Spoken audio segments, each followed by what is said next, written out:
Olá, quarto ano. Bom dia, tudo bem com vocês? Nós estamos iniciando mais uma semana e com ela sucesso garantido em nossas atividades.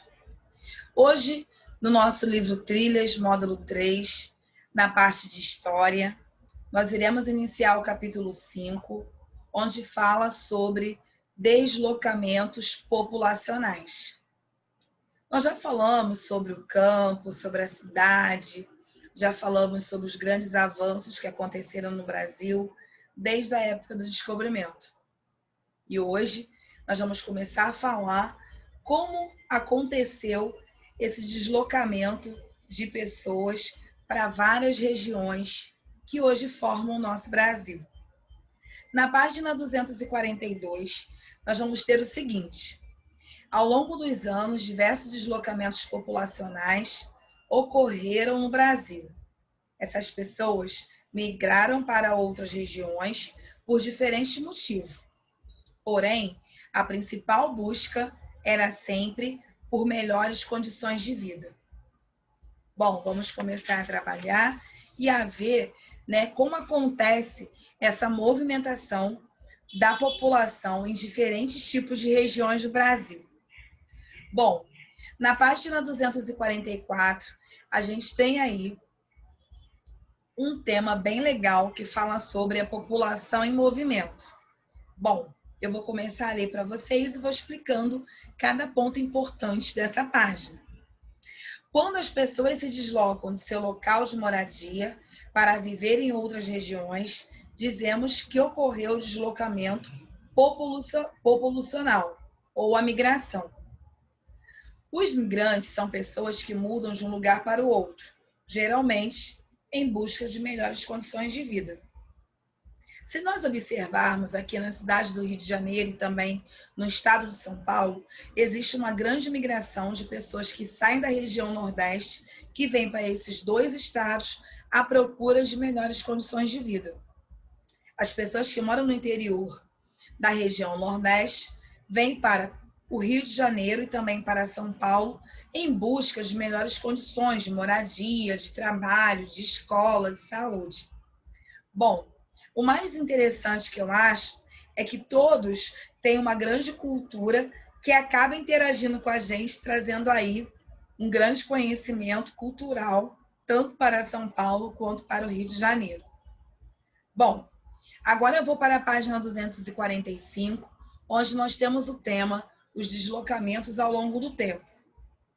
Ao longo dos anos, ocorreram vários deslocamentos populacionais no Brasil.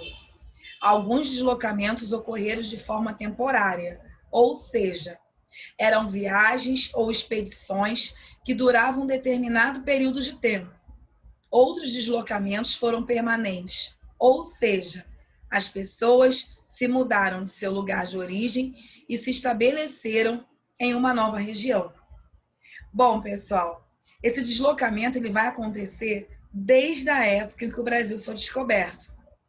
Lembra quando nós vimos, na formação da primeira cidade de São Vicente no ano de 1530?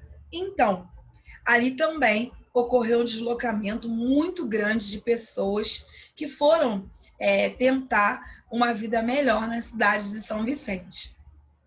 As pessoas podem se deslocar por diversos motivos.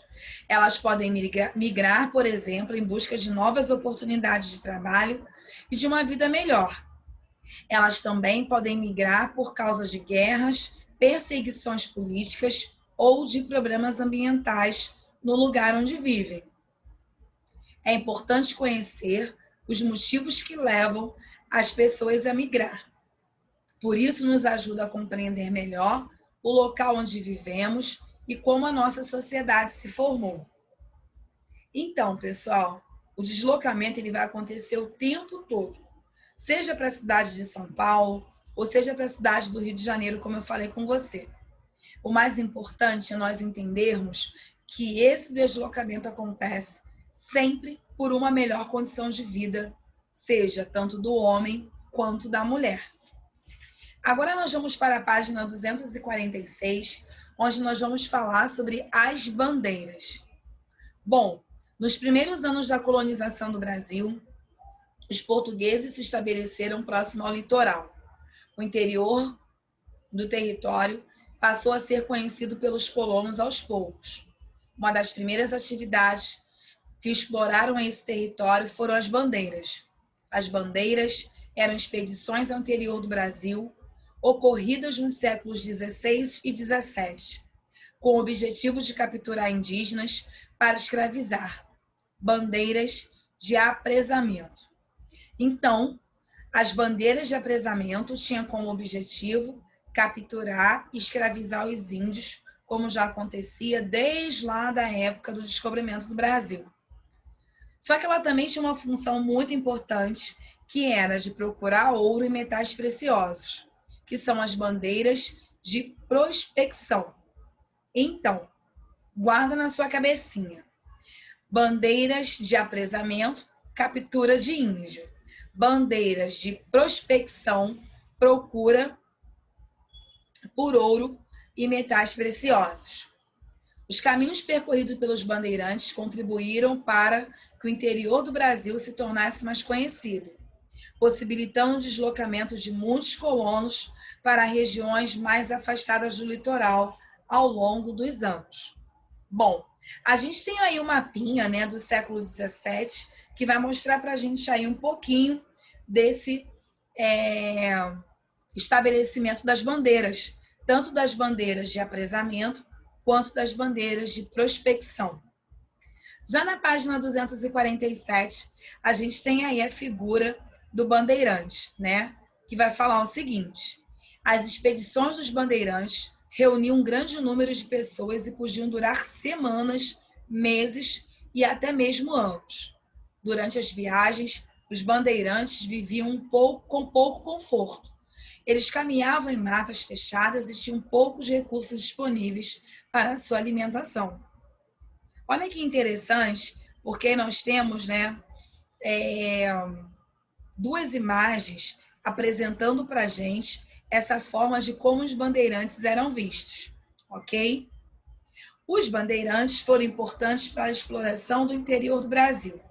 No entanto, eles também foram responsáveis pela captura e morte de muitos indígenas e pela destruição de muitas aldeias.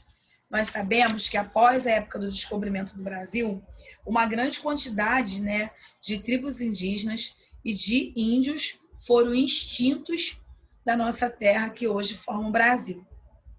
Nas páginas 248 e na página 249, você vai ter aí perguntinhas, como se fosse uma leitura e uma interpretação diante desse conteúdo que a gente acabou de falar. Então, você vai ler as perguntinhas da 248 e da 249, vai voltar no conteúdo que nós já vimos, vai dar uma lidinha e vai responder. Bom, já na página 250, nós vamos falar sobre a busca pelas drogas do sertão. Eu sei que quando você ouve falar drogas do sertão, você logo imagina, será que são essas drogas que as pessoas usam? Não, pessoal, tem um tema muito diferente e nós vamos descobrir o que são essas drogas do sertão. Além das expedições, bandeirantes, outros deslocamentos ocorreram no período colonial. Com a descoberta das drogas do sertão, principalmente na região amazônica, milhares de pessoas foram atraídas para o interior, que permitiu a ocupação de lugares ainda pouco habitados pelos colonos. Aí nós temos um texto que eu vou ler para você e você vai descobrir o que são essas drogas do sertão. A economia da região gravitava em torno das chamadas drogas do sertão. Essas drogas do sertão, pessoal, nada mais é do que cravo, canela, anil, castanha do Pará, urucum e cacau, que eram colhidos na selva. Nessas atividades econômicas, os colonos utilizavam o trabalho dos indígenas, profundos conhecedores da selva. Então, quando a gente fala de drogas do sertão, vamos dizer que é uma espécie de especiarias, ok? Uma grande variedade de plantas e ervas era empregada com fins medicinais, pois os índios utilizavam muito a natureza também na hora de curar as doenças que eles tinham dentro da tribo. Outros produtos, como o cacau, a canela e a castanha do Pará, eram utilizados na alimentação.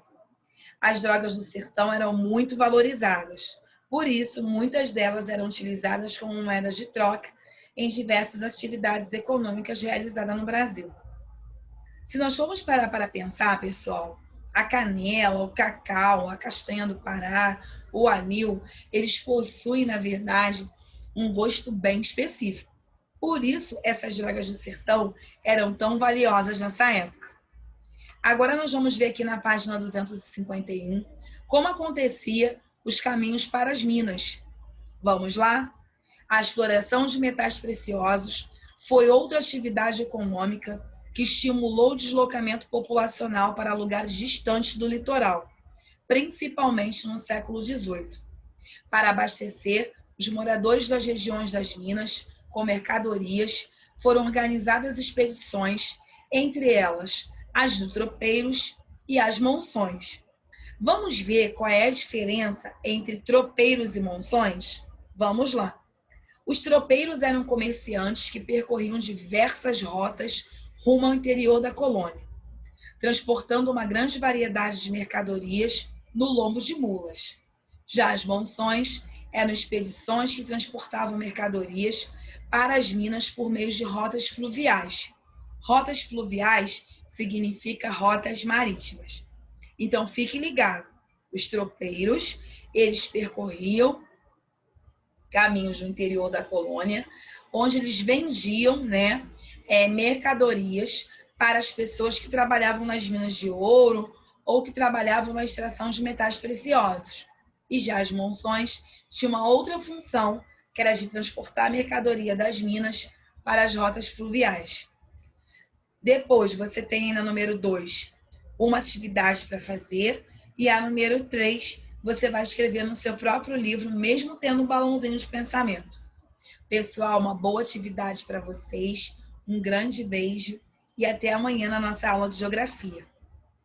Uma boa semana para vocês.